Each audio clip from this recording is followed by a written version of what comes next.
My teammates were just continuing to encourage me and continuing to say, dude, shoot, shoot, shoot, shoot. And I was just like, it's like reverse. You know, it's a weird year. You know what I mean? Like, you go from being the villain to now being some type of a hero, and then go from everybody saying pass the ball to shoot the ball. It's like really strange. But I enjoyed it, man. They were very encouraging. They continuing to feed me and set picks for me and stuff, and it felt like a sense of responsibility to continue to play. I mean, there are times where I drove to the basket, dude, but my legs were just like, "What are you, nuts?" And I just throw the ball up and it goes in. It was like, "Oh, thank God." You know. Yeah. Kobe, aquí. Dos preguntas. Dentro de 20 o 30 años, ¿qué recordarás de esta noche? Y la segunda es, ¿qué significó para ti que Magic Johnson hablara sobre ti antes del partido? Pero la segunda pregunta, a ver, Magic hablando de mí antes del juego, significa todo, porque es siempre el número uno para mí, mi corazón, siempre. Y 20 años, 30 años, todo este día, todo el día, arribando aquí, preparando para el juego, todas las fotos, los autógrafos, y, hablando con mis compañeros, ver mis compañeros de antes y los fans. Esas son las memorias que recordaré mucho.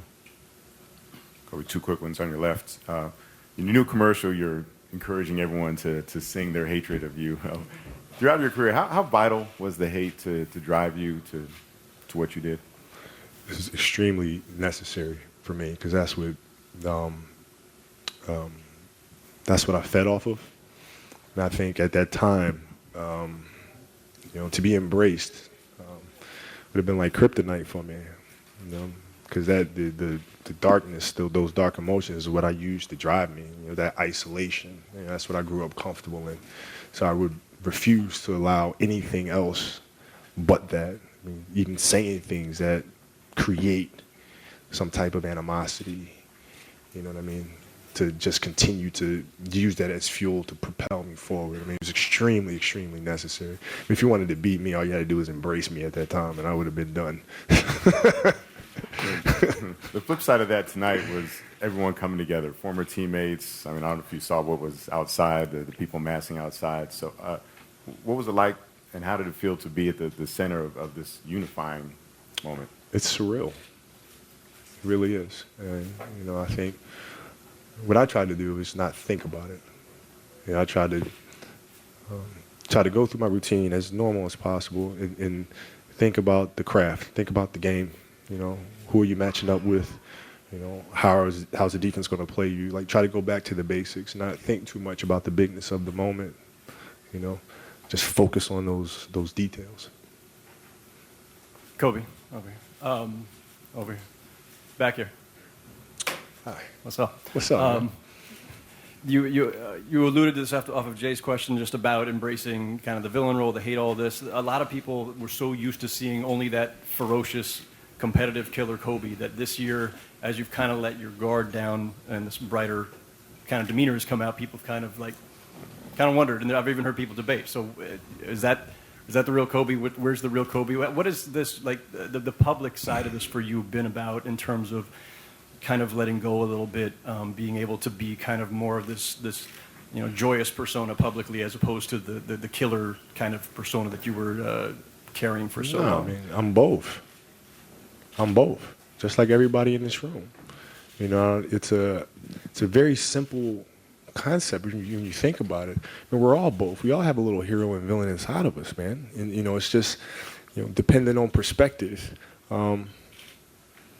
One day we were driving back from school with my kids. We were having a conversation about villains in movies. And, I think we were talking about Voldemort or something. And they asked me, they said, well, what makes a villain a villain? And I was like, oh, is this like one of those daddy moments where you can't mess this up sort of thing? And I thought, I said, me and my kids were all allergic to bees. And so I said, if a bee is flying around your head, what are you going to do? And she said, well, I'm going to take a magazine, I'm going to roll it up, I'm going to try to knock it out the air. And I said, okay, well, to you is the bee the hero or the villain? She said, well, the villain. I said, well, what about the bee that's flying around minding its own business? Is it the hero or the villain? Are you the hero? And she goes, well, I would be the villain. I said, well, exactly. It's all a matter of perspective. Right? So that's the simple way to describe that. I think we all are both. It depends what perspective you're looking at it from. Kobe, 2 questions. First, if you try to summarize what happened tonight, it will be like this.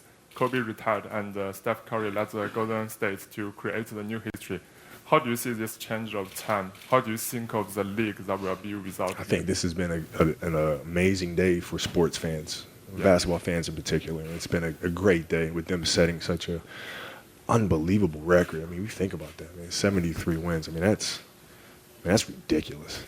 And then obviously what happened here tonight. I mean, it's been a great night in basketball history, I think. Second question. Do you have something to say to your friends in the other side of the world?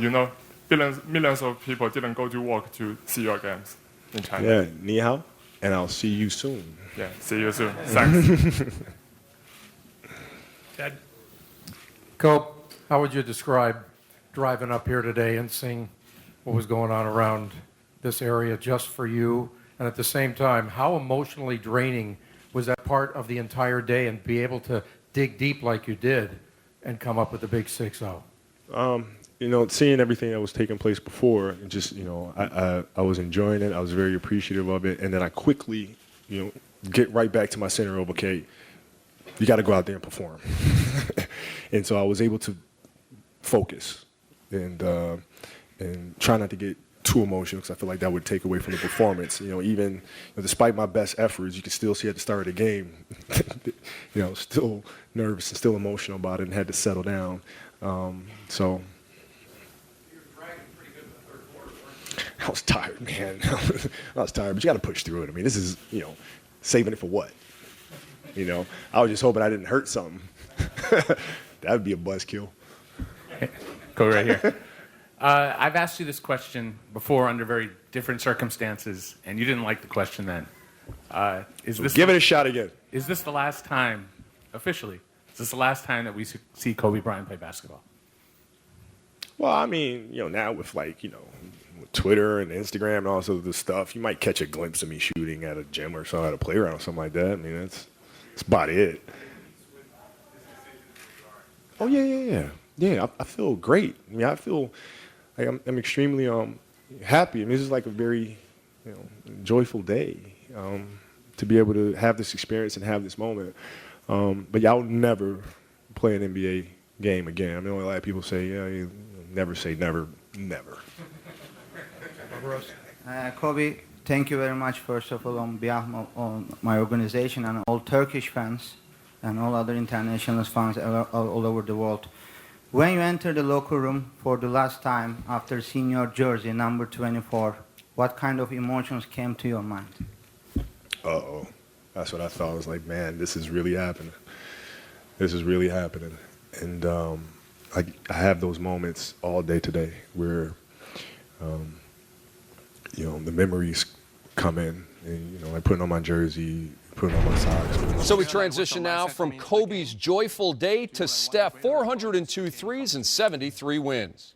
I mean, I knew how close I was, so I talked to Coach this morning, and I was telling him the story about, I think, 2 or 3 years ago, whenever I broke the record the first time. I was kind of nervous, and it was important.